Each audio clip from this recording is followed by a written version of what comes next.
الحمد للہ رب العالمین والصلاة والسلام علی خاتم النبیین اما بعد فاعوذ باللہ من الشیطان الرجیم بسم اللہ الرحمن الرحیم اولئک جزاؤہم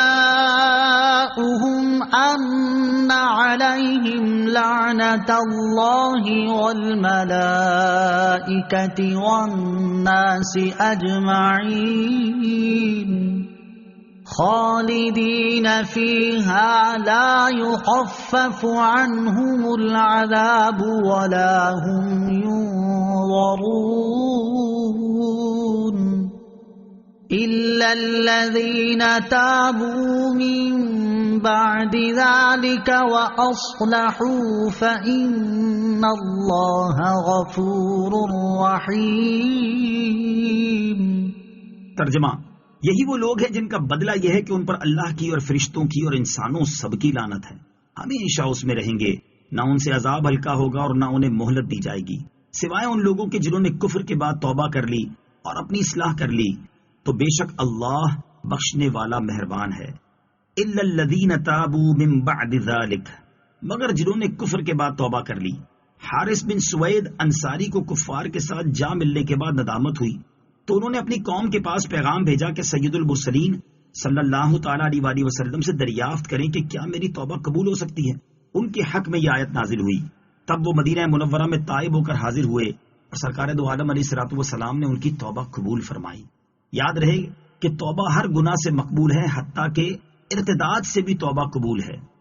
ان الذين كفروا بعد ایمانهم ثم ازدادوا كفرا لن تقبل توبتهم واولئك هم الضالون۔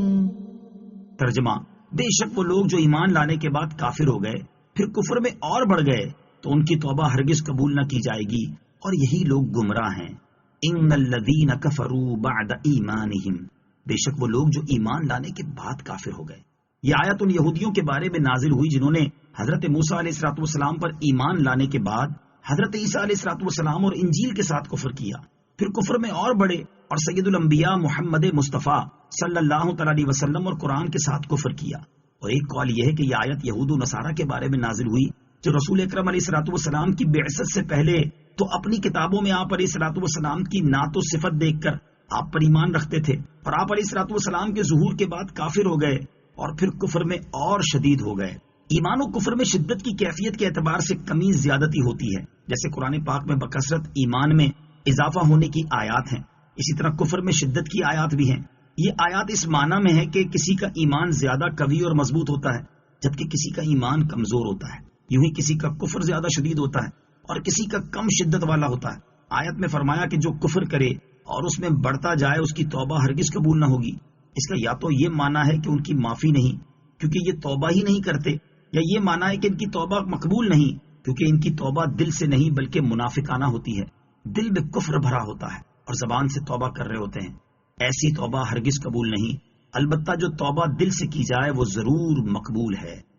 ان الذين كفروا وماتوا وهم كفار فلن يقبل من احدهم ملء الارض ذهبا ولو افتدى به اولئك لهم عذاب الیم وما لهم من ناصرین۔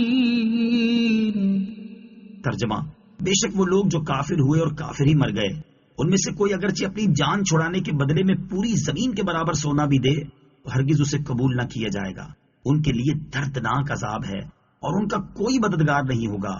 وَمَاتُوا وَهُمْ كُفَّارٌ، اور کافر ہی مرے۔ آخرت کی نجات ایمان پر خاتمے پر ہے۔ کفر پر مرنے والا زمین بھر سونا بھی اپنے فدیے میں دے دے تب بھی اس کی نجات نہیں ہو سکتی۔ نیز یہ بھی معلوم ہوا کہ نجات کا دار و مدار ایمان پر خاتمہ ہونے پر ہے۔ اگر کوئی شخص تمام عمر مومن رہا اور مرتے وقت کافر ہو گیا تو اس آیت میں شامل ہے، اور اگر کوئی شخص ساری عمر کافر رہا لیکن مرتے وقت مومن ہو کر مرا تو وہ اس آیت سے خارج ہے۔ اسی لیے صالحین سب سے زیادہ فکر ایمان پر خاتمے ہی کی کرتے تھے اور اللہ تعالیٰ کی خفیہ تدبیر سے ڈرتے تھے۔ چنانچہ حضرت یوسف بن اسبات رحمت اللہ تعالی فرماتے ہیں، میں ایک مرتبہ حضرت سفیان ثوری رحمت اللہ تعالی کے پاس حاضر ہوا۔ آپ ساری رات روتے رہے۔ میں نے دریافت کیا کہ آپ رحمت اللہ تعالی گناہوں کے خوف سے رو رہے ہیں؟ تو آپ نے ایک تنکا اٹھایا اور فرمایا کہ گناہ تو اللہ تعالیٰ کی بارگاہ میں اس تنکے سے بھی کم حیثیت رکھتے ہیں۔ مجھے تو اس بات کا خوف ہے کہ کہیں ایمان کی دولت نہ چھن جائے۔ فکر معاش بد بلا، ہول معاد جاں گزار، لاکھوں بلا میں پھنسنے کو روح بدن میں آئی کیوں؟ صدق اللہ العظیم۔